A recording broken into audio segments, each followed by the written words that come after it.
Hi, I'm Maura. My parents told me my sister deserved the house, so they gave it to her behind my back.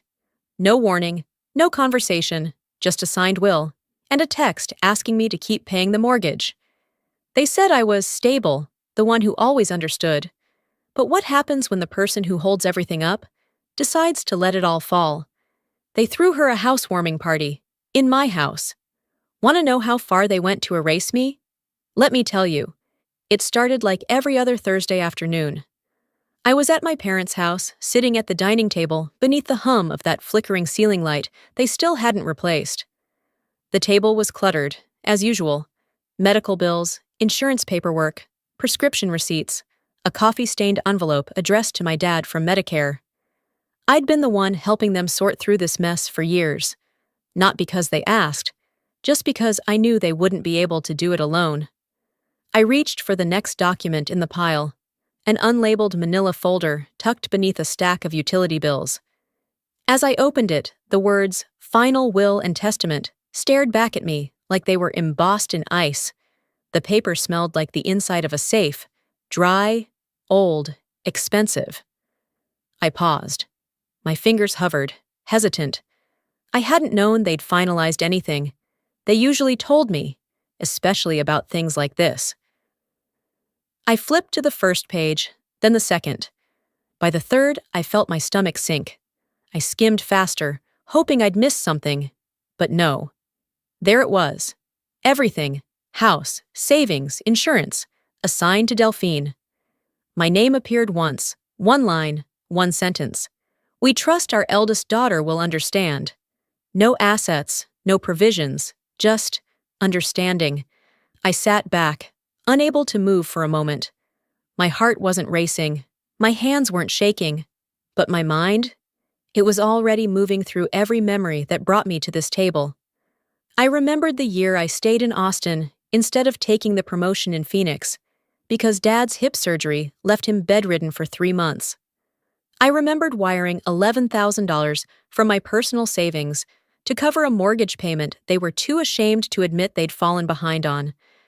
I remembered when Mom told me over the phone, "You're the glue, Maura. Not all heroes wear capes. Some just wire money quietly."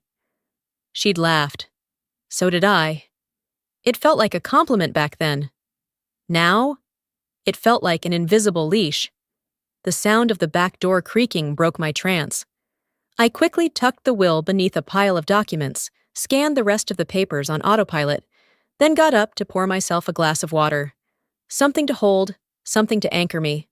Mom was in the kitchen, humming along to a song on the radio, stirring a pot of chili. She looked up, gave me a warm smile. "All set with the insurance stuff?" I cleared my throat. Found something I wasn't expecting. She turned down the stove and wiped her hands on a dish towel. "What's that?" I held up the folder. "Why didn't you tell me about this?" Her face didn't change much. A blink, a sigh. "Delphine's had a rougher go, you know that," she said, as if I were the one being unreasonable. "She needs stability. You're doing just fine, Maura. You always have." Dad walked in mid-sentence, holding his tablet. He gave me a quick nod, but when he saw the folder in my hands, he looked down again. "So you left her everything," I said.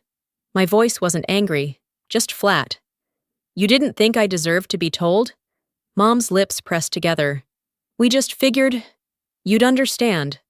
There it was again. The family anthem. Understand, accept, absorb. It's what I'd always done, right? I didn't yell, didn't cry. I just nodded, placed the folder on the counter, and stepped outside. The late afternoon light was cooling into that hazy gold Texas evenings sometimes have, the kind that makes everything look too soft to be real. I sat on the porch swing I'd paid to have rebuilt last year after it cracked beneath Dad's weight. I remembered the handyman asking, "Your house?" and me replying, "No, my parents', but I pay the bills." I leaned back. The swing creaked under me. The same creak I'd heard since childhood, but something about it now felt like it belonged to someone else. Maybe it always had. I could still hear the soft clatter of dishes inside, their voices muffled. Maybe they thought I'd cool off. Maybe they thought I'd come back in and pretend none of this mattered. But I stayed right there, quiet, staring past the porch railing at nothing in particular. And then I said it, low, just loud enough for the wind to catch. I'm always the one who understands. Until now. I sat on that swing until the sky dimmed into charcoal. The porch light flicked on behind me. Automatically, like everything else in that house that still ran on autopilot. I didn't go back in. I waited until I heard the clink of dishes being rinsed, the low murmur of voices tapering off. Then I slipped my keys into my purse and left without a word. 2 days passed without any mention of what I'd read. No text, no call. No one checking in to ask if I was okay. And honestly, I wasn't surprised. It's easier to keep using someone if you pretend they're unbreakable. That morning, I was at my desk in the office, finishing up a quarterly report for a client. The windows beside me stretched across the 11th floor, and even though downtown Austin pulsed below, the view felt distant, like I wasn't really inside any of it. My phone buzzed beside the keyboard. It was a text from Mom. Mortgage came out higher this month, $2,030 like always. Can you send it before Friday? That was it. No greeting, no context. Definitely no mention of the will I had found, or the fact that they'd left me out of it completely. Not even a half-hearted, hope your week's going all right. I stared at the screen for a full minute. Just digits and demand. My thumb hovered over the reply button, but I couldn't bring myself to type anything. Not a yes, not a no. The part of me that used to rush to fix things, the reflex to step in, cover the shortfall, carry the load, that part wasn't moving. I set the phone down without responding. That Friday night, I showed up for the weekly family dinner. We usually met at the same Tex-Mex place on South Lamar. Nothing fancy, just good queso and waiters who knew us by name. Delphine was already there when I walked in. She looked radiant, of course. That soft, undone kind of beauty she always wore, like it cost nothing. She was seated between Mom and Dad, her hands wrapped around a glass of iced tea, like she was starring in a commercial for wholesomeness. When I sat down, she smiled. Small. Rehearsed. The dinner started normally enough. We ordered, chatted about the rising gas prices, and made comments about the guacamole being too salty. Then, just before dessert, I asked it. Quietly. Calmly. So, about the will. Delphine blinked, then dropped her gaze like I'd just cursed in church. I didn't know you saw that, she said, voice barely audible. I didn't even ask for the house, Maura. I swear, I feel horrible. Her eyes glistened, and she dabbed them with her napkin in one of those slow, theatrical movements that look subtle to strangers, but screams cue the sympathy to anyone who's seen it before. Mom reached for her hand, squeezing it dramatically. She didn't ask for this, Maura, she said firmly. She's had such a tough few years. We just wanted her to have something solid beneath her. I looked at Dad. He kept chewing his enchilada like none of it concerned him. Then he spoke. Maura, she's just trying to survive. Don't make her feel worse. That did it. In less than 3 minutes, the entire table had shifted. I was now the villain, sitting across from the poor, misunderstood baby sister who had so much on her plate. No one said a word about the mortgage I'd been paying. No one mentioned the time I stayed on the phone with their Medicare caseworker for 3 hours when they were about to lose coverage. No one cared that the new HVAC they installed last winter only happened because I wrote a check while they were still thinking about it. None of that mattered, because Delphine cried, and I didn't. And in our family, emotion always trumped effort. I didn't defend myself. I didn't raise my voice or roll my eyes. I excused myself from the table, went to the restroom, and just stood there. Not because I needed to go, but because I needed to breathe without the weight of their expectations pressing against my ribs. When I finally stepped back out, I didn't return to the table. I walked straight to my car, slid into the driver's seat, and sat still in the parking lot. The engine idled. I pulled out my phone, opened my banking app, and scrolled to the auto-pay tab. The mortgage transfer was scheduled, like always, for the next morning. My finger hovered over the toggle switch.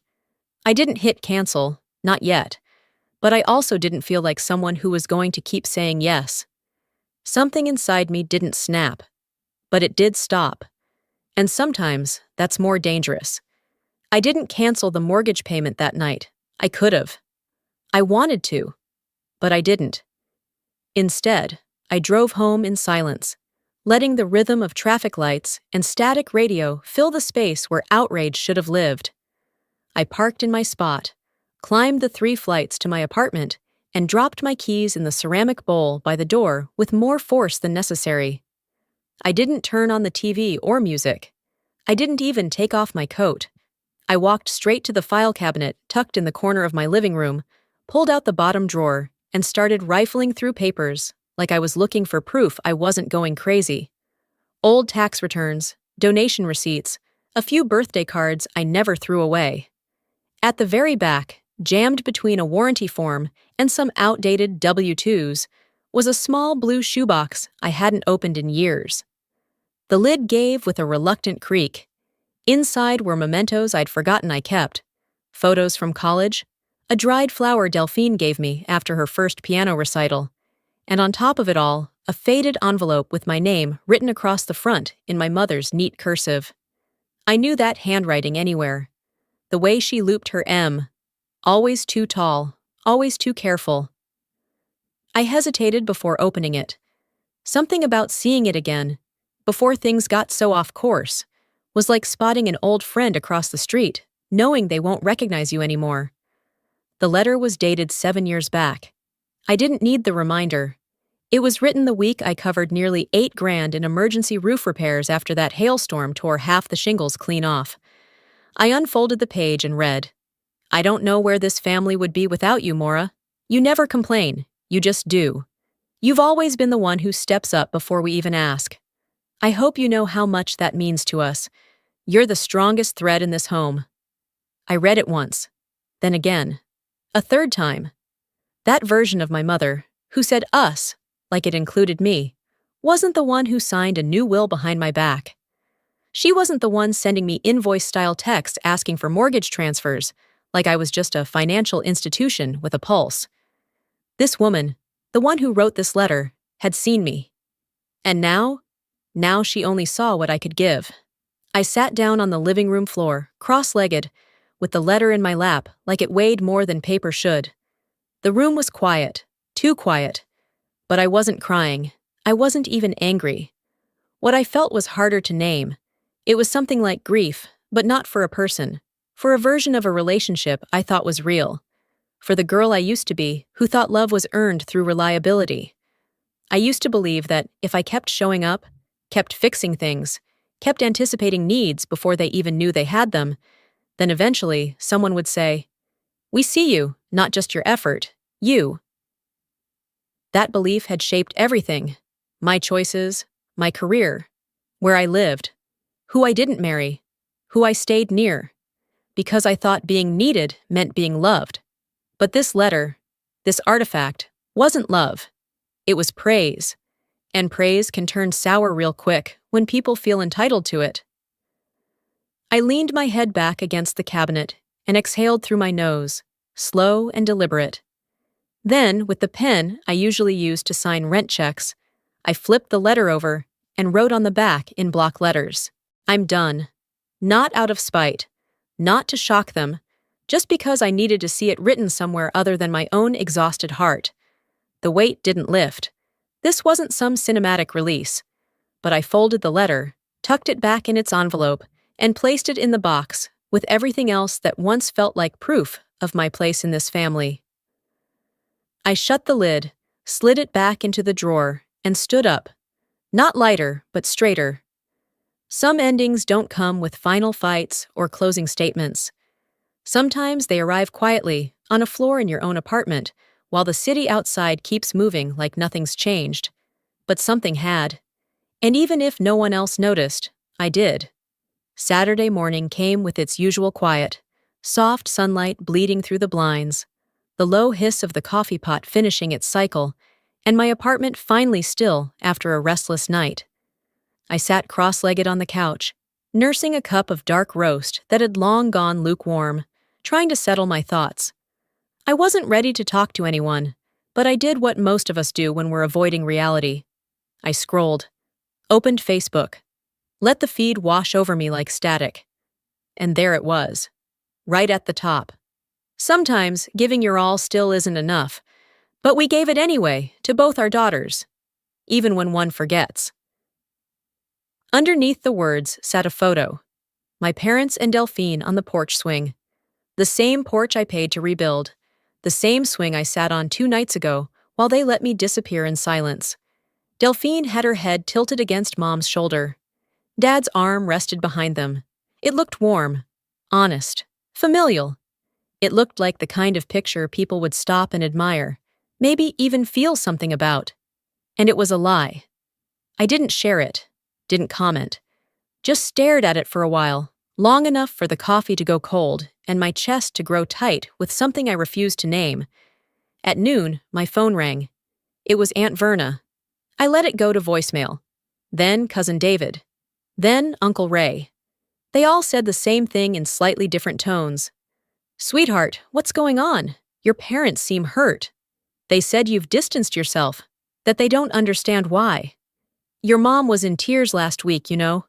None of them mentioned the will. None of them asked if I was okay. None of them knew I'd been covering the mortgage, the medical deductibles, the leak in the roof. That I'd skipped promotions, turned down transfers, stayed nearby like an unpaid insurance policy. They only knew what was posted. And to them, that was enough. The worst part wasn't the betrayal. It was that they rewrote the narrative so casually, so seamlessly, that people who'd known me since childhood accepted it without hesitation. I wasn't the daughter who carried everything. I was now the one who forgot. That word echoed more than it should have. I didn't cry, I didn't scream, I didn't send rebuttal messages or post my side for all to see. Instead, I opened the Notes app on my phone and started typing. Not to explain, not to argue, but to remember.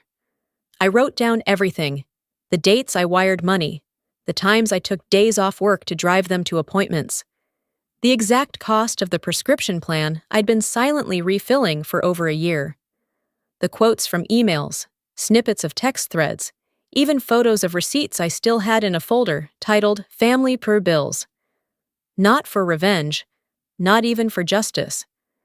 Just so that when the next person called and said, "They don't know why you're pulling away," I'd have something to ground myself, a way to say, "No, this happened. You didn't imagine it." I scrolled to the top of the note and added a title. Typed it slowly, deliberately. If they get to write the story, then I get to write mine. The coffee was cold. The living room was quiet. But I felt centered, for the first time in what felt like months. A few minutes later, my phone buzzed again. Another message from a family friend, someone I hadn't spoken to in ages. "Saw your mom's post. Hope things are okay between you two. Family's everything." I stared at it. Family is everything. That's the kind of thing people say when they've never had to choose between being included and being used. When the only version of family they know is Sunday dinners and birthday calls, not the unspoken expectation to be the one who fixes everything while being erased in the process. I didn't reply. I closed the note, plugged in my phone, took a long sip of the cold coffee, then poured what was left down the sink. No anger, no drama, just a quiet understanding that if I didn't preserve the truth for myself, no one else would. I held the envelope like it might bite. A plain check inside, no note, no signature, no apology. Just a gesture, if you could even call it that. I didn't tear it up, didn't cash it either. I slid it into a drawer and walked away, the same way I'd started walking away from all of them. The following afternoon, I stopped by the house. Not out of nostalgia. I needed to grab a few maintenance invoices I had left in the kitchen drawer. That's when I saw the truck. Delphine's hatchback sat parked in the driveway, the back filled with boxes. A moving van, half unloaded, sat idling at the curb. 2 guys were hauling a dresser through the front door, while Delphine stood on the porch directing traffic like she owned the place. Put those in the main bedroom, she called out. And make sure the curtains go in first. That's my sanctuary now. My sanctuary. She didn't see me parked across the street. Or maybe she did and didn't care. No call, no heads up, not even a fake, "Hey, hope this is okay." It wasn't like I needed permission. I was the one paying for the place. Still was, technically. But the audacity of it hit differently when I saw the moving van and realized she wasn't just visiting. She was claiming. I didn't get out of the car. Just sat there, gripping the steering wheel so hard my knuckles ached. Then I backed out, turned the corner, and drove off without being seen. Or at least, that's what I told myself. 2 days later, I got an email from Mom. Subject line: Revised financial plan. Please review. Attached was a PDF labeled Updated Medical Budget. I opened it expecting to see some new estimates. Instead, I found my own spreadsheet, one I'd written 6 months earlier when Dad's physical therapy copays doubled. Every column, every projected cost, even the font color, identical. The only thing different was the name on the footer. Prepared by Delphine Rivers. I stared at it for a long time, as if the data would rearrange itself and prove me wrong. It didn't. I called Mom. She answered quickly, like she knew why I was calling. "Do you realize that plan is mine?" I asked. My voice wasn't sharp, but it wasn't soft either. There was a pause. Then she said, "Delphine's trying, honey. She's not as detail-oriented as you are. Just let her have the win. It'll boost her confidence." Let her take credit for my work? She's doing her best. I hung up without replying, not out of spite, because I knew whatever I said would bounce off the walls of that house without echo. That night, I opened my laptop, drafted a message to both of them, short, direct. This is the last time I'll stay silent. I've covered the mortgage, the repairs, the hospital fees. If anything else I've created or contributed is repackaged under someone else's name, I'll treat it as misrepresentation. This is not a threat. This is documentation. I attached the original spreadsheet for reference, dated, watermarked, sent the email, closed the laptop. No response came that night, none the next morning either. But by noon, I found another envelope in the mailbox. Hand-delivered, no return address. Inside, another check, still unsigned. Blank checks say a lot. They say, "We still expect you to fix it." They say, "We know we're crossing a line, but we'd rather throw money than look at what we broke." They say, "You're not part of the decision, but you're expected to pay for the consequences." I didn't cry, didn't rant. I folded the check, filed it away with the last one, and finally, I opened a new file on my desktop. Its title, Evidence of Absence. If they were going to pretend I wasn't the one who held everything together, I'd make sure I never forgot it myself. That file stayed open on my desktop for the rest of the evening. Evidence of Absence. I didn't type anything in it that night. Just stared at the blinking cursor, like it was daring me to stop pretending I wasn't the one holding the weight of a family that only acknowledged me when it needed something. The next afternoon, around 3:15, I was sitting in the pharmacy drive-thru, waiting to pick up Gordon's prescription refills. Yes, still under my account. When my phone rang. It was Mom. I debated answering, but did. A bad habit I hadn't broken yet. Her voice was cheerful, almost sing-song. "Hey, sweetheart. Delphine's thinking about leasing a car. Just a little used thing to get her to and from the job interviews. You know how hard it is out there." I didn't respond. She took my silence as permission to keep going. She'd like to lease through the credit union, but they want a cosigner. She asked me if we could ask you. I told her I'd call and see what you think. I stared ahead at the car in front of me, inching toward the pickup window. Mom kept talking. "It won't affect your credit score, and you're not responsible for anything, not really. Just your name to help her get approved. You're the most stable out of all of us." There it was. That word again. Stable. Their synonym for expendable. I took a breath. "So let me get this straight. You want me to co-sign a car loan for the sister who just moved into the house I've been paying for, using my financial plan with her name on it? There was a pause. Then she sighed. Maura, don't make this about the house. We all have different ways of helping. You're good with numbers. Delphine has people skills. I didn't laugh, but I let out something close, a bitter exhale that made the pharmacy tech at the window glance up. Tell her to ask someone else, I said. I'm not doing this. Before she could respond, I ended the call and pulled forward to collect the medication. I didn't even bother asking if I'd be reimbursed this time. The next morning, I got a call from an unknown number. I let it go to voicemail. 30 minutes later, the same number rang again. This time, I picked up. Ms. Rivers? A woman said. This is Kathy from Hill Country Credit Union. We're reaching out regarding a joint account that's recently gone into overdraft. Your name is still listed as an authorized account holder. My mouth went dry. What account? She gave me the number. I barely recognized it. It was one I'd opened a decade ago to help my parents consolidate their bills during a rough patch. We'd never officially closed it. I assumed it had been forgotten. Apparently not. She continued.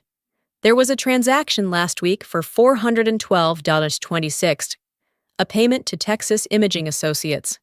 My stomach turned. Medical charges. I never authorized that, I said. I understand, ma'am, but since your name is on the account, we'll need your consent to formally remove liability and close it. I ended the call, drove straight to the branch near my office. No appointments, no hesitation. It took 40 minutes to untangle myself from the mess. But when I walked out of there, my name was no longer tethered to anything with theirs on it. That night, I drafted a final email to both parents. Attached to it was a notarized letter, signed, scanned, and sealed. Effective immediately, I withdraw from any and all financial associations, formal or informal, related to Gordon Rivers, Lorene Rivers, or Delphine Rivers. This includes, but is not limited to, banking institutions, utility accounts, property deeds, vehicle titles, credit arrangements, insurance policies, and health coverage. Do not use my name. Do not forward me bills. Do not assume consent or connection. This is not a request. This is a boundary. I didn't expect a reply. I didn't need one. That evening, I poured a glass of wine, sat on the balcony, and let the silence stretch. The kind of silence that used to feel lonely. Now it felt earned. But the quiet didn't last. My phone buzzed on the armrest. A message from Delphine. That was dramatic, sis. I stared at it, half expecting more. An insult, a guilt trip, something that would twist the knife just a bit more. But that was it. 5 words. That was dramatic, sis. I didn't reply. Didn't need to. Because if drawing a line makes me dramatic, then maybe I should have started performing a long time ago. I left Delphine's message on read. 5 words, no punctuation. A brush-off disguised as sisterly banter. That was dramatic, sis. And yet, that little text rattled around in my head like a loose screw all weekend. By Saturday afternoon, I needed to get out of the house. I tossed on a light sweater, grabbed my keys, and drove to the grocery store. I wasn't there for anything in particular, just wandering aisles and trying not to think. But the universe has a twisted sense of humor. Near the checkout, I ran into Mrs. Kincaid, an old neighbor from our childhood street. We made small talk, and just as I thought I'd escaped without emotional whiplash, she tilted her head and smiled. You didn't go to the housewarming, huh? My face must have said enough because she added, Oh, honey, it was lovely. Delphine had this whole slideshow. Your folks were glowing. There were pictures of the backyard after y'all redid it. That swing set turned out beautiful. I smiled politely and nodded, feigning ignorance, then pushed my cart forward and paid for the single pint of blueberries I hadn't meant to buy. Back in the car, I sat frozen behind the wheel, the air conditioning blowing stale air into silence. Housewarming. They threw a party in the house I was still paying off, and no one had the decency to tell me. No call, no invitation. Not even a backhanded group text. Just exclusion by omission. When I got home, I searched the event on Facebook. There it was. Tagged photos, heart emojis, comments from people I barely remembered. "You're such a blessing, Delphine. Your parents must be so proud. This girl right here, she's holding it all down." Not even a single mention of me. Not one. I scrolled through the photos until I found the porch. The one I paid to have repaired. The one I stained myself with a brush at dusk while Dad sat inside complaining about the draft. There was Delphine on that same porch, posing in front of a potted fern I'd picked out, smiling like she'd been there all along. And then the kicker. Sunday morning, my phone buzzed again, this time with a tag notification from a local news article. Youngest daughter's sacrifices keep family together through health struggles. The headline sat above a glowing profile piece, a story about how Delphine had returned home to help her aging parents, how she'd stepped up during tough times, taking over household tasks and easing their burdens. There were quotes from Mom, even Dad, praising her maturity and grace. Not a word about who had covered their premiums, or the late-night calls to insurance, or the fact that their mortgage was auto-drafted from my account for 7 years. They didn't just erase me, they replaced me. I didn't cry, didn't yell. I laughed, once. Not because anything was funny, because clarity sometimes arrives as a laugh when what you really want to do is scream. I opened the document on my computer, my running archive. Dates, wire transfers, tax receipts, photos of invoices, records of every repair, delivery, payment, pharmacy pickup, bank statement. Then I opened a second tab, drafted an email, attached the file, addressed it to the family attorney who had once handled Dad's pension paperwork, BCC'd my accountant, and finally, just for the record, added my own email to the CC line. Subject: Estate discrepancy, records attached body. For documentation purposes only, please keep this on file for future reference. No further action required at this time. I didn't send it out of spite. I sent it so the truth would exist in more than just my private cloud folder. That evening, just before sunset, I poured a glass of water and stepped onto the balcony. The city moved beneath me in its usual rhythm. Dog walkers, delivery bikes, couples strolling past crosswalks they didn't quite wait for. My phone buzzed once on the table beside me. A new message. "Feeling petty now?" Delphine again. She always knew how to twist a knife with a smile. I didn't answer, didn't even open the message fully. But I did look up at the horizon and whisper, just to myself, "If truth makes me petty, then I'll own that crown." The next day, the air felt heavier, like the sky hadn't made up its mind whether to rain or just hang there, gray and waiting. I opened the windows in the living room, but kept the blinds tilted. I didn't want light, just air. Delphine's message still sat unread in my notifications, mocking me with its smug brevity. "You're being dramatic. This isn't a courtroom, Maura." Maybe not, but the truth deserved documentation, even if no one cared to read it. I didn't respond. I didn't need to. I opened my laptop, pulled up the folder I had meticulously curated over the past few weeks, and gathered the attachments. First, the full mortgage history, every payment, every date, every amount. Then the scanned copy of the original will, the one drafted before Delphine moved home, and the narrative shifted overnight. I addressed the email to the family's longtime attorney, seeked my own legal contact, and included the notary's office that handled the most recent revision. Subject line: "Let the record show. No dramatic closing. No passive-aggressive comments. Just facts." I hit send. The screen refreshed. Then I closed the laptop. 2 hours passed. Silence. No acknowledgement. No apology. Not even a typo-laden reaction from Dad asking, "Why'd you do that?" My phone rang once. Lorene. Declined. A second later, Gordon. Declined. Then a call from a blocked number. I didn't need the caller ID to guess. That one, I let ring until it stopped. Afterward, I switched to airplane mode and let the world stay out. That was the first moment in months I didn't feel like I owed anyone a response. The quiet wasn't lonely anymore. It was peace. Not loud, not dramatic. Just earned. By morning, I had made a decision. I got dressed, grabbed a folder from the kitchen table, and drove to a small title office north of town. Nothing fancy. One receptionist, two offices, a flickering coffee machine in the corner. The woman behind the desk recognized my name from the property file. I'd been listed on too many documents over the years. I signed a severance form. Officially, legally, emotionally, I was out. No more silent backing. No more financial fingerprints on a life I no longer belonged to. It took 23 minutes. I kept the signed copy in my purse. Not out of fear, just as a reminder. On the way home, I stopped by the old house. Not to go in.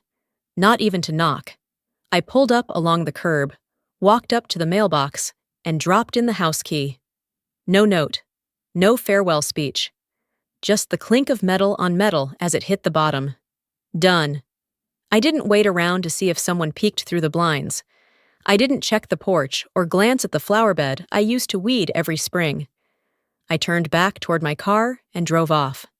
That night, from my apartment window, I could see the clouds finally give in. A quiet rain painted streaks on the glass as headlights blurred below. I glanced at my phone, half wondering if another message would come. It didn't, but something else did. Curious, I checked the county listing website for properties recently posted for sale. There it was, 2647 Springdale Avenue, single-family home. Charming, updated porch, great bones. A photo showed the swing I'd rebuilt, the one Delphine posed on, the one they never once said thank you for. The porch light in the picture was off. But the weight? That was off me now, too. 2 weeks later, I drove past the house one final time. I hadn't planned to. I was on my way back from a workshop I'd led at the college, an elective on budgeting basics for seniors who never had to manage their own money until now. It had gone well. Light laughter, a few appreciative nods. A man in his 70s who whispered on the way out, "I wish someone had explained this to me before my wife passed." The sun was dipping low as I turned onto Springdale Avenue. Out of habit more than anything, there it was, 2647. The grass hadn't been cut, the windows were shut tight, and the for sale sign in the yard was slightly tilted, its bottom half flapping in the breeze. No cars in the driveway, no sign of Delphine or anyone else. I didn't stop. I didn't need to. But I slowed down just enough to look, really look, at the house that once demanded everything from me, without asking if I had anything left to give. The porch still had the swing, the same one I'd rebuilt, the one she'd used in the listing photos. I didn't feel anger, just distance, like remembering a version of myself I no longer spoke to. That night, after dinner and dishes, I returned home to my smaller rental outside the city. 2 bedrooms, 1 bathroom. A modest backyard with a fence just tall enough to keep out the world. I opened the mailbox on my way in. Just junk and one cream-colored envelope with no return address. Inside, a single sheet of paper. My mother's handwriting. Careful. Like she'd written it slowly, afraid the paper might crack under the weight of her words. "I should have protected you, too. I saw what you carried and mistook your quiet for indifference. You were never invisible, Maura. I just didn't look hard enough. No, I'm sorry. No plea for reconciliation. Just acknowledgement. Too little, too late. But it was more than I expected." I placed it on the counter, next to the letter she wrote years ago, back when I was the glue, the helper, the invisible backbone. Later that weekend, I sorted through old boxes I hadn't touched since the move. In one, tucked between receipts and an unused planner, I found the envelope with her original letter, the one where she called me, the thread that holds this family together. Funny how the same hand wrote both letters, yet they lived on opposite ends of truth. I placed them in the same drawer, not to honor them, not to keep wounds fresh, but because I didn't want to erase anything, not the girl who tried too hard, or the woman who finally walked away. I didn't frame them, but I didn't throw them out either. Healing isn't about pretending it never hurt. It's choosing not to keep bleeding over the same story. These days, my mornings are quiet. I teach part-time, bake on Sundays, volunteer with the local food bank on Wednesdays. My phone rarely rings, and when it does, I don't jump. I still remember their birthdays. I just don't reach out anymore. I haven't blocked anyone, but I don't pick up either. Some calls don't need to be answered. Some silences speak loud enough. I'm not angry. I'm not even sad. I'm just free. And if freedom looks like a one-bedroom rental with mismatched dishes and a garden that grows crooked cucumbers, I'll take it over being needed for all the wrong reasons. That evening, I stood in my kitchen, poured myself a glass of water, and opened the window. The breeze carried in the faint scent of jasmine from the neighbor's yard. Behind me, the drawer was closed, letters sealed in silence. I whispered to the empty room, not as confession, not as declaration, just fact. I wasn't the one who left. I was the one who stopped holding the roof up. Sometimes walking away isn't a sign of defeat. It's the beginning of peace. I used to think that love meant giving everything without keeping score. That if I kept saying yes, eventually someone would say thank you. But what I've learned is this. If you keep handing over pieces of yourself, one day you'll wake up and wonder what's left. You don't owe anyone your silence just to keep their comfort intact. If you've ever been the one holding the roof up while everyone else lived like the house was theirs, I want you to hear me clearly. It's okay to stop. It's okay to let go. It's okay to be done, even if no one understands why. And now, I want to hear from you. Have you ever had to walk away from people who expected too much and gave too little? Have you been painted as the villain for setting boundaries that should have been respected all along? Let me know in the comments. Drop a 1 if this story touched something in you. Tell me where you're watching from, your city, your story. And if you didn't connect with this video, that's okay too. I'd love to hear why. Your voice matters here. This is a space for real stories, for honest healing, and for people who are tired of carrying the weight alone. If this video spoke to you, please subscribe to the channel so you won't miss the next story. There's more coming, more truth, more lessons, and more people like you finding their voice again. See you in the next one.